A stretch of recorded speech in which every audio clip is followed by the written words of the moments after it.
أقدمت صفحة على الفيسبوك على تصرف غير مقبول، حيث قامت بنشر فيديوهات لنساء في الأعراس منتهكة حرمتهم، حيث تم تناقل تناقلوا هذه الفيديوهات. رواد مواقع التواصل الاجتماعي تناقلوها جيرين بالعواقب الوخيمة لهذا الفعل اللا أخلاقي. التفاصيل مع رميلة تمنة. في تصرف خطير، قامت بعض صفحات الفيسبوك بنشر فيديوهات لأعراس من مختلف ولايات الوطن منتهكة بذلك حرمة العائلات وخصوصيتهم. فيديوهات لم تكن لتنشر لو راقبت العائلات أبنائها وبناتها في استعمال الهواتف النقالة داخل قاعات الحفلات، خاصة وأن مثل هذا الفعل يعرض صاحبه للمتابعة القانونية. الفيديوهات عبر مواقع التواصل الاجتماعي يعني باختلافها، وكذلك الصور، خاصة لما نشوفوها في موسم الأعراس، وهذا نتيجة لسوء استعمال الآلات الحديثة والتكنولوجيات الحديثة من قبل الأشخاص، لا سيما يعني أنهم يتجاهلوا أن القانون الجزائري لا سيما قانون العقوبات يعاقب على مثل هذه الأفعال. هي ممارسات تنافي ما ينص عليه ديننا الإسلامي الحنيف، والذي يحثنا على الستر والحفاظ على أسرار العائلات. تخلوا هذه الحفلات بعض المظاهر التي لا ينبغي لها أن تكون في قاعة الاحتفالات أو في غيرها، منها التصوير، يعني عرض الناس، والإسلام كما تعلمون بأنه يدعو إلى الطهارة، يدعو إلى النقاء، يدعو إلى المحافظة على عورات الناس، حتى ولو كان المرأة تحكي على صورة لزوجها فهذا غير جائز، يعني فما بالك بنقل ربما في وسائل التواصل القريبة. نساء وفتيات في الأعراس كلهن زينة وفرحة، لكن سرعان ما تتحول الفرحة إلى فضيحة بسبب أشخاص يبيحون حرمة العائلات دون حسيب ولا رقيب. وعن مثل هكذا تصرفات سنتحدث، وأسعد باستضافة السيدة أمينة حريش الأخصائية الاجتماعية. أهلا بك. أهلا وصباحك سعيد أنت. صباح النور وشكرا لتلبيتك الدعوة. العفو إيمان. ومعنا أيضا عبر الهاتف أستاذ نجيب بطام المحامي. صباحكم سعيد أستاذ نجيب بطام. صباح الخير أختي إيمان، صباح الخير لضيفتك الكريمة. صباح النور. بداية أبدأ مع ضيفتي في الأستوديو سيدة أمينة حريش، لنتحدث عن الدوافع التي تدفع بمثل هؤلاء إلى انتهاك حرمة الآخرين ونشر فيديوهات خاصة بهم على مواقع التواصل الاجتماعي. هل هذا راجع ربما إلى جهل يعني بحرمة المجتمع أم بالقوانين أم أين هو الإشكال؟ أولا صباح الخير كذلك للأستاذ بيطام أستاذنا المحامي الفاضل. عندما نتحدث عن ما يحدث في مجتمعنا الجزائري الذي يواجه، صدقيني إيمان، يواجه تحديات كبيرة من تطور تكنولوجي. هذه التحديات راهي تهدد المجتمع الجزائري عموما والأسرة خصوصا. الأسرة اللي هي الأساس واللبنة الأساسية في بناء المجتمع. هذه الأسرة عندما تهدد بفيديوهات شنيعة، عندما يستغل الإعلام والتقنيات الحديثة يعني الموجودة في الإنترنت من تواصل اجتماعي، من كل التقنيات الحديثة تستغل استغلال سلبي. هنا نتكلم أولا عن دور الرقابة. نبدأ بالرقابة الأسرية. من يوزع هذه الصور، من يوزع هذه الفيديوهات لمجتمع جزائري محافظ في سلم القيم، لا نتعدى ولا ننتهك حرمات أو خصوصيات الأشخاص. حتى ديننا الحنيف ينص على هذا. كيف في المجتمع الجزائري كما ذكرت يعني نشوفوا معاناة من طرف أسر يعني تهدم، نشوفوا أنه بنات كذلك صورهن بلباس فاضح في المرأة الجزائرية في العرس.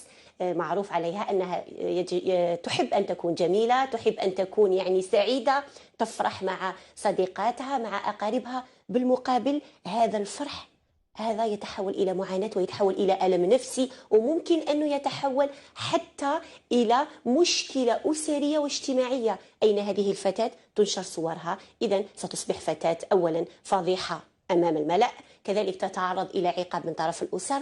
هنا نتحدث عن الرقابة. ذكرت سالفا أن أغلبيتهم هم شباب أو فتيات يوزعن هذه الصور.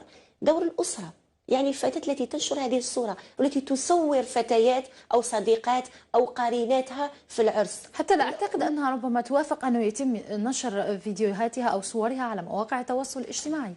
يعني هنا نقول أنه في سلم القيم للمجتمع الجزائري وفي منظومة القيم هنالك عادات صدقيني راسخة.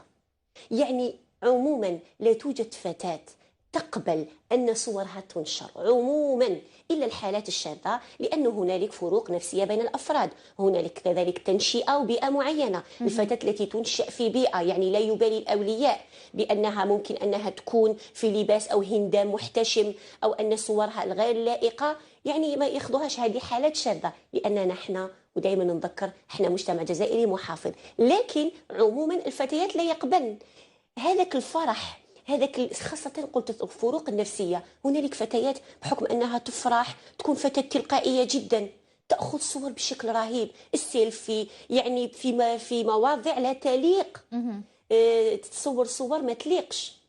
هذه الصور وهذه الفتاة أنا عارفين أنها راح تأثر سلبا على سمعتها أمام الأسرة أمام المجتمع، وتلقائيتها راح ترجعها، راح تعاقب وتصبح هي اللي كانت ضحية تصبح مجرمة من منظور مجتمع جزائري. إيمان صدقيني سلم القيم المجتمع الجزائري، منظومة القيم في المجتمع الجزائري تهدد من طرف تقنيات التواصل الاجتماعي، تهدد من طرف هذه التكنولوجيات الحديثة. هنا لازمنا نتوقفوا ولازم نقولوا لماذا يحدث هذا في هذا المجتمع.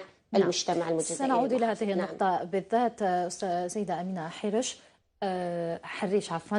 أستاذ نجيب بطام، هل هناك يعني ما هو الوعاء القانوني الذي يمكن أن يحتوي مثل هكذا أفعال؟ طبعا هذه الامور او التصرفات السلبيه تاتي في سياق المساس بالحياه الخاصه للاشخاص وشرفهم بل وحتى باعتبارهم. فالوعاء القانوني الذي يحتوي مثل هكذا افعال موجود في هرم النظام القانوني الجزائري وهو الدستور، اسمى التشريعات، وبالتحديد في الماده 46 من الدستور التي لا تجيز انتهاك حرمة حياة المواطن الخاصة وحرمة شرفه، هذه المسائل التي يحميها القانون. أيضا لما نرجع لتشريع قانون العقوبات الجزائري بالتحديد في المواد 303 مكرر و 303 مكرر 1، أي تعاقب هذه المادة بالحبس من 6 أشهر إلى 3 سنوات حبس كل من تعمد المساس بحرمة الحياة الخاصة للأشخاص مهما كانت التقنية المستعملة، ذلك بالتقاط أو تسجيل أو نقل صورة لشخص في مكان خاص بغير إذن صاحبها أو رضا. تلاحظين هذا النص يعاقب الشخص الذي يقوم بالتقاط أو تسجيل أو نقل صورة. فيه نص آخر، هذا بالنسبة للشخص الذي يلتقط الصورة، فيه نص واحد آخر اللي هو المادة 303 مكرر 1 من نفس القانون من قانون العقوبات، تعاقب كل من يضع أو يحتفظ أو يسمح بأن توضع في متناول الجمهور مثل هذه الصور. يعني أنا التقطت صورة ونعطيها لك ليك أنت، فتقومي أنت بنشر هذه الصورة عبر مواقع التواصل الاجتماعي، فهنا القانون يعاقبني أنا اللي التقطت الصورة، ويعاقب الشخص اللي يقوم بنشر هذه الصورة بنفس العقوبة. فنتأسفوا كثير اليوم ماشي غير الحفلات أختي إيمان حسب ما جاء في الريبورتاج تاعكم، شواطئ البحر، بل نزيد نقول لك اخطر من ذلك، حتى المحلات التجاريه. لا الروبورتاج كان عينه فقط عن نشر فيديوهات الاعراس. نعم راني معك، هذا الشيء اللي راه منشور هذا الايام في مواقع التواصل الاجتماعي. فيه اخطر من ذلك، محلات بيع الالبسه الخاصه بالنساء. المراه تقتني لباس وتدخل للغرف، بعضها باش ما نتهمش كل التجار، باش ما يفهمونيش كل التجار، البعض وهي حالات شاذه يقوموا بتنصيب كاميرات في الغرف نتاع تغيير الملابس وين المراه تدخل تقيس اللباس تاعها، فتجد نفسها دون درايه او علم منها توجد صور تاعها وهي عاريه في تلك الغرفه منشوره عبر مواقع التواصل الاجتماعي. اليوم الحذر مطلوب، الحذر مطلوب خاصه من النساء والعائلات والفتيات لما يتوجهوا لهذه المواقع، الاماكن، الشواطئ، الحفلات والمحلات تاع بيع الالبسه تاع النساء، لازم يعرفوا باللي ما راهمش في مأمن من كما تفضلت ضيفتك الكريمه من هذه التقنيات تاع التكنولوجيا التي اصبحت رغم منافعها تشكل خطرا على الحياه الخاصه للافراد. نعم، الجهل بفوائدها اكيد سيؤدي الى الكوارث. استاذ نجيب بطام، لو تحدثنا ربما كيف يتعامل القضاء القانون ومن خلاله القضاء مع مثل هكذا حالات، وهل سجلت يعني حالات كهذه في أروقة العدالة؟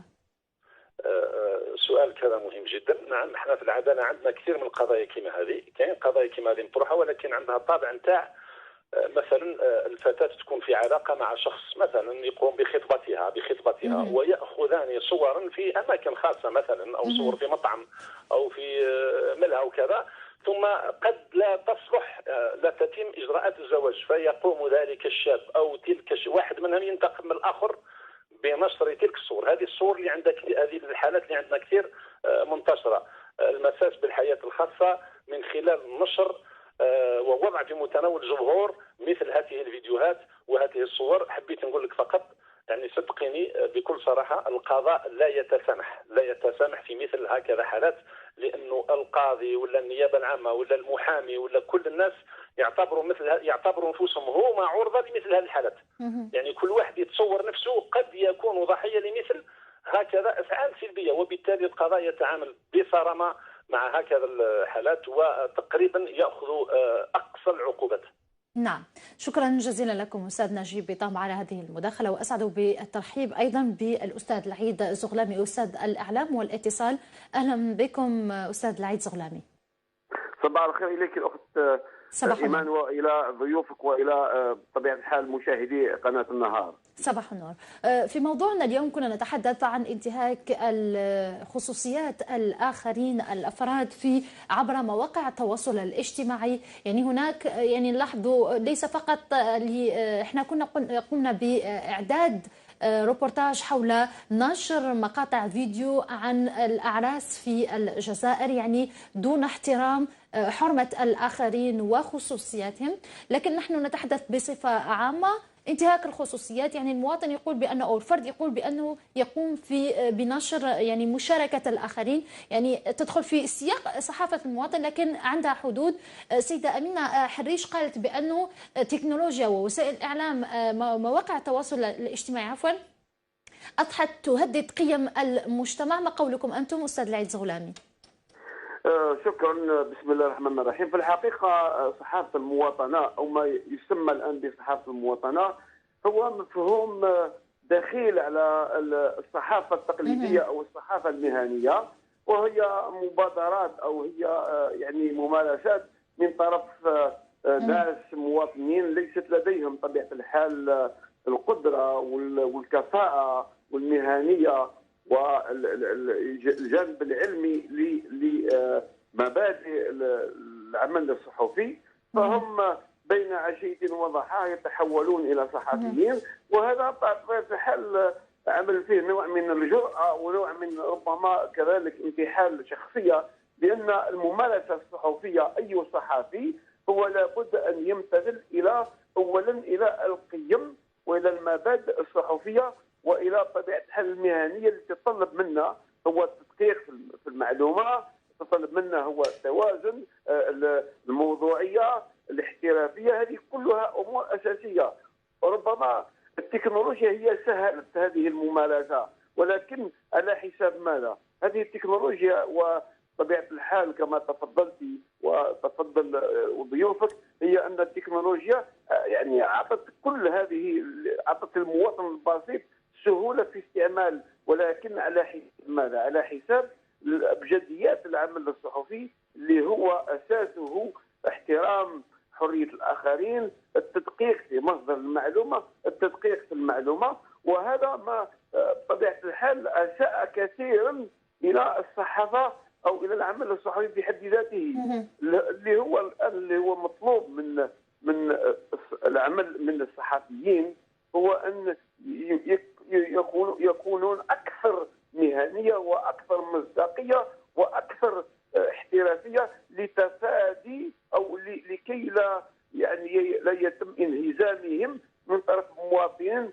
ليس لديهم. نعم أستاذ العيد زغلامي، أنتم كأساتذة في علوم الإعلام والاتصال يعني ونشطين في هذا المجال، يعني هل ترون أنه حان الوقت لندق ناقوس الخطر ونطالب بتأطير هذا المجال، يعني مجال التكنولوجيا وحماية المواطنين؟ نظن الأخ الجانب القانوني مضبوط تكلم عليه الأستاذ بيطام وتكلمت عليه الأخت في الجانب الأخلاقي. تفضل أستاذ. ما تحتاجش إلى قوانين جديدة، كل ما في الأمر هو الأمور محسومة. هناك ترسانة قانونية موجودة وهو احترام الحياة الشخصية للآخرين، هناك كذلك المنظومه القيميه للمجتمع الجزائري تعتم انتهاك حريه الاخرين. يعني لا داعي الى ترسل الى قوانين اخرى، كلما في الامر اننا نعرف كيف ان نستعمل هذه الوسائل وفي نفس الوقت نحترم الحياه الشخصيه وحريه الاخرين. ان شاء الله. يعني ربما الشيء اللي السهوله في استعمال هذه الوسائل هي اللي ادت الى اختراق الاخرين، ولكن المشكل المطروح هو ربما لازم الامور تتقال هو في بعض الاحيان ضعف ونقص في احترافيه الصحفيين التقليديين اذا صح التعبير، او عدم الالمام بالمواضيع او عدم التطرق الى امهات القضايا، وهذا لازم يتقال. يعني لان انا لا اقول اننا، لكن الذي يبدو هو لابد على الصحافه التقليديه بين قوسين او الصحفيين المهنيين هم ان يتطرقوا الى كل المواضيع باحترافيه ولا يتركوا المجال للاخرين ان يعبثوا. اذا هذا بطبيعه الحال صحافه المواطنه بين قوسين هي تستفيد من الثغرات الموجوده في الصحافه التقليديه. وصلت الفكره استاذ العيد زغلامي، شكرا جزيلا لكم على هذه المداخله. اعود الى ضيفتي في الاستوديو السيده امينه حريش. يعني كل هذه العوامل تعود بالاساس الى النفسيه والذهنيات المواطن في المجتمع، وقلت قبل قليل ان مواقع التواصل الاجتماعي اليوم اصبحت تهدد قيم مجتمعنا. نعم، في الحقيقة عندما نلاحظ هذا الظاهرة وهذا الآفة الخطيرة، هذا دليل على خلل في العلاقات الاجتماعية في المجتمع الجزائري. علاقة الاحترام، التقدير، احترام الجنسين. المجتمع الجزائري الذي يعتبر المرأة هي الأساس، المجتمع يعتبرها قدوة، يحافظ على المرأة هي اللؤلؤة، نحافظ عليها على شرفها. هذه المرأة راهي تهدد في مواقع التواصل الاجتماعي. هذا التهديد كذلك مقارنة مع ارتفاع رهيب في نسبة العنوسة. المرأة التي تنشر صورها في مواقع التواصل الاجتماعي هذا راح يجعلها منبوذة من طرف المحيطين، ونحن مجتمع لا يرحم. يعني هي ضحية تصبح مجرمة، وبالتالي هذا يساهم في ارتفاع نسبة العنوسة. كذلك من الجانب النفسي، لاحظوا أن الرجل الجزائري أصبح يتخوف من الزواج. يقول لك أن يأخذ صورة نمطية عن المرأة عندما يرى فتاة هي التي تهاونت وهي التي يعني في العرس، يعني هذا يقول لك هي التي أخطأت. لماذا جعلت الأخريات فرصة في التقاط صور لها بلباس غير لائق أو لباس العرس هو غير لائق خارج يعني قاعة الأفراح، بل في قاعة الأفراح في وسط النساء يعني لا نتهجم عليهن، لأن كل امرأة تلبس في حفلة العرس ما يرضيها وما يجعلها جميلة. قلنا أن هذا كذلك يؤثر حتى على ارتفاع نسبة العنوسة. كذلك عندما نتكلم عن التنشئة الأسرية أو دور مؤسسات التنشئة الاجتماعية، هذه دور مؤسسات التنشئة الاجتماعية ضروري جدا للحد من هذه الظواهر. عندما ننشئ أبنائنا في جو أسري، نشوف أن الابن تاعنا أتواصل معه، نوضح للابن منذ أن يكون طفل صغير، نوضح له أن مواقع التواصل الاجتماعي يعني لتطوير الذات، مواقع التواصل الاجتماعي هي مفيدة باعتبار أن العالم يصبح قرية صغيرة. نوضح له أنه ممنوع عليه الدخول في مواقع تروج أفكار خاطئة، مواقع إباحية نتكلموا عليها. كذلك هنا نتكلموا عن التربية والثقافة الجنسية عندما ننشئ أبنائنا على أنه المرأة يعني يجب احترامها، المرأة ستصبح زوجة غدا، هذه المرأة هي أخت وأم ليست فقط جسد. هذا ينشأ هذا الطفل على تربية دينية سليمة. هنا نتكلم على دور المساجد، دور الإعلام، دور الأساتذة، دور الأسرة، ننشئ جيل سليم راح تنقص هذه الظواهر والآفات الخطيرة. كذلك هنا نقول من يوزع هذه الصور هو شخص غير سوي، من يتناول. هل يمكن قول عفوا سيدة أمينة حريش أنه حتى المواطنين يعني المجتمع تاعنا تهاون ديالو وعدم تبليغ وعدم ربما الوقوف في وجه مثل هكذا أشخاص الذين قاموا كما قلتي أنه شخص غير سوي أكيد. هو اللي ساهم في تفاقم مثل هذه الحالات، حتى وصلنا اليوم يعني حرمتنا وخصوصيتنا تنتهك حتى في الأعراس، يعني اللي نشوفوا أنها ربما تكون في جو عائلي. يعني نعم فضاء عائلي. يعني هذا الشخص الغير سوي الذي يتناول خصوصيات الأشخاص وخاصة المرأة المقدسة في المجتمع الجزائري. المرأة لديها مكانة لأننا مجتمع محافظ ومسلم، أكررها. هذا الشخص الغير سوي خاصة بالمقابل عندما يجد تخوف. احنا الأسرة الجزائرية تتخوف في الإعلان، نشوف حتى فتاة مراهقة تتعرض إلى التحرش من طرف شخص يعني يستغل سذاجتها أو يستغل خطأها، يعني يوزع صورها، وإذا لم تقبل بابتزازاته الجنسية أو المادية وهنالك موجودة جرائم بهذا الشيء، جرائم إلكترونية، أين فتيات قصر تعرضن إلى التحرش عن طريق صورهن في مواقع التواصل الاجتماعي، والإحصائيات موجودة. إذا احنا نشوفوا أنه أولا الفتاة تتخوف من القول إلى الأم أو الوالد، لأنها أكيد ستتعرض إلى العقوبة. احنا نتكلم على التواصل، يجب على كل أم أن تفتح مجال للنقاش، خاصة الأم مع الفتاة المراهقة أو مع الابن المراهق. كذلك نشوفوا أن الأسرة تتخوف من الفضيحة، لا يجب إعلام مصالح الأمن، وهذا الشيء رايح يزيد من تفاقم هذه الآفة الخطيرة. أكيد احنا نتمنى إن شاء الله يكون استيعاب من المواطنين، المجتمع ديالنا، خاصة أنه الحوار هو أساس لحل كل المشاكل. إن شاء الله هذا ما نتمناه. شكرا جزيلا لك يا سيدة أمينة حريش، الأخصائية الاجتماعية، شكرا جزيلا لك على هذه المداخلة.